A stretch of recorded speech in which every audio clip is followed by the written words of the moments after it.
الناس كلها بتسأل هو في حل للمية؟ أحقن ولا أعمل إيه؟ ولا أجي أشتري مادة ولا أوقف المية إزاي ولا أعمل إيه بالظبط؟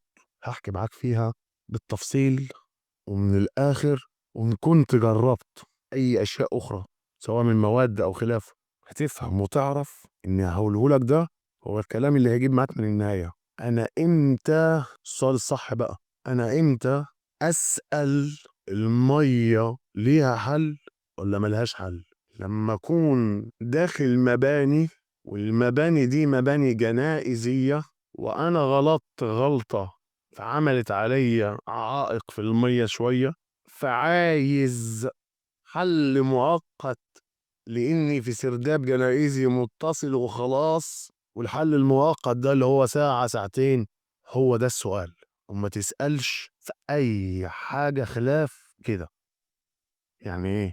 يعني أنا ما بقاش شغال في الطينة وأروح أسأل أو أشتري مواد قال يعني أنا أطلع مفتح عن الطينة وفاكر إن أنا هسد الطينة تخليها تجيب مية، تبطل تجيب مية. زي ما أقنعك إن الخنزيرة هتمنع عننا الهيلان والمية، طب منعت ولسه الجنب بيهيل. وكل اللي الخنزيرة بتقولهولك بتعملهولك بدل ما كان الجنب بينزل كتل مرة واحدة كده يفجعك تحت وأنت بتحفر، بدأت تسرسبهولك من تحت كده، فاهم؟ من ظهر من ما بين الاجناب والخنزيره بدات تسرسب من تحت كده وانت تشيل منه حته حته كده ما بتحسش بيها.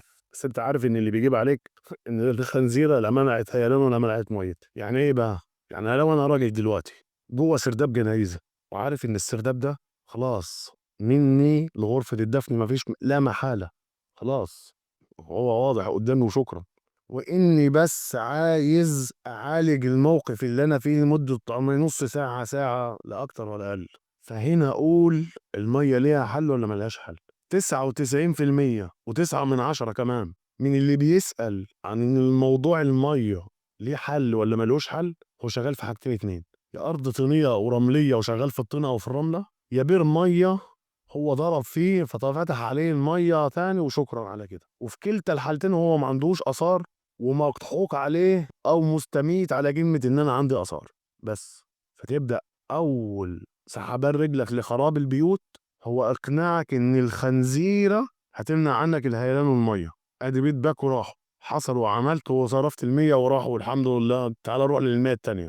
اللي اقنعك ان في ماده بنحقن الارض فالميه هتجف، فكنت فاكر ان هم يروحوا يشتروا سرنجه 10 سم من الصيدليه ويسحبوا الامبول يقوموا عاطينها حقنه في العضل تبوب هوب جفت الميه وتتحول من بركه مياه الى صحراء جرداء لا زرع ولا ماء. صح يا عم محسن؟ والمصحف هو ده كان اقتناعك بفكره الحق، عشان كده دفعت ال100,000 جنيه وعداك العيب. راحت المية التانية، تعال نخش في المية التالتة. ايه هي بقى؟ فكرة الحقن بكل بساطة وكل غباء. الاتنين بساطة وغباء. هو مش فاهم أصلا إن هي في الآخر هتديك دور الخنزيرة. في منهم اللي فاهم كده، بس عشان دي سبوبة يا أبو الحاج بتدخل ألوفات شهريا بل يوميا، فمش هقطع السبوبة عشان تقول لي أصل حرام بضحك على الناس أو حرام أنا بمص دم الناس أو القصة التعبانة دي انساها. أنا مش فارق معايا، أو اللي بيعمل الموضوع ده مش فارق معاه. واللي هو بكل بساطة كل غباء يعمل إيه؟ يروح يجيب مواد أسمنتية مسامها مقفولة قشطة زي الفول، ويروح يجيب مواد اللي بتستخدم في حمامات السباحة زي الورد ويضيف عليهم أسمنت سويتر ويعمل خلطة جميل ويعجنها ويحطها في البير أو في النقرة زي الفل. امال فين الحقنة يا عم؟ يا عم حقنة ايه بقى؟ ما تخلينا يا عم في اللي احنا بنحكيه.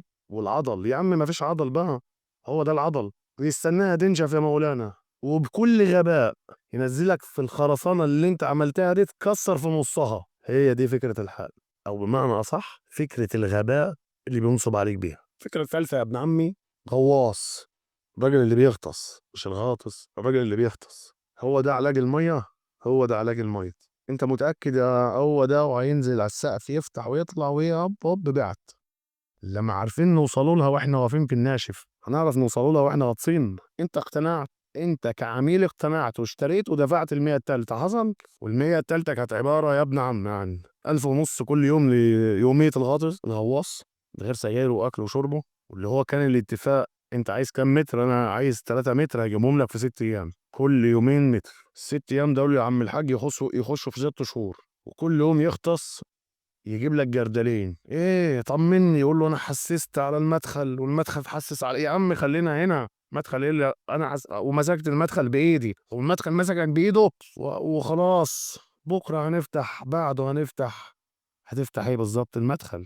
وبعد ال6 شهور يا مولانا ما يخلصهم يقول لك ما اصل ما كانش بدخل. ما كان ايه يا ابن الجنيه؟ كان خرم في المقبره. ودي الطريقه الثالثه اللي دفعت فيها المية الثالثه لفكره حل الميه السريعه. حصل ولا ما حصلش؟ اكتب لي تحت حصل ولا ما حصلش. فاكر قلت لك ايه؟ هتوحي لك اكتر ما انت موحول. يعني لو كان حيلتك ال 300,000 جنيه اصبح ما عادش حيلتك غير الكلسون. قشطه. لما كنتش بعته مع ال 300 عشان تكمل ال 300. ولو ما كانوش معاك فانت رحت استلفتهم او جبت حد مغفل صرف بضمانه انك انت اللي هتدفع الفلوس، فهو حالتك ودينتك ولا لا؟ يعني ما ركبتكش بي ام ولا طياره ولا اشتريت نص البلد بتاعتكم، ولا البنك بعت لك رساله قال لك احنا بنشتكي من فوائد الديون تعالى اسحب ديون فلوسك عشان احنا ما عادش قادرين، ولا هم بنوا في الصحراء خزنه عشان يحطوا فيها فلوسك. وبس كده يا مؤمن. ادي قصه موضوع الميه. اول لاخر مفيش علاج. مفيش علاج الا للجزئيه اللي انا بقول لك عليها دي. غير كده ما تدهورش. غير كده انت بترمي فلوسك في الارض، يا ريتها في الارض بترميها في الميه بس. وده كانت موضوع الميه كده بكل سلاسه وبكل بساطه. طبعا يا صديقي في مواضيع تانية كتير قوي بيلعبوا بيك عليها بالقصه ديت، بس انا جبت لك اشهرهم واكترهم يعني. وطبعا حضراتكم بتنزلوا اعماق. مع العمق مع الميه مع التهييل بيؤدي لايه يا صديقي؟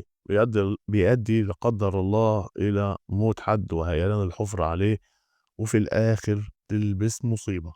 اللي عايزك تفهمه من كل ده إن لا في حاجة اسمها مادة، ولا في حاجة اسمها تجفيف، ولا في حاجة اسمها الكلام ده. ولا ينفع إني أعالج المية وأنا نازل في طينة. لا ينفع أعالجها ولا ينفع أجي جنبها ولا ينفع أمنع المية ولا ينفع أعمل أي حاجة من الكلام ده. وأرجع تاني أقول لك يا صديقي إن كل ده مخالف للقانون ويعاقب عليه القانون.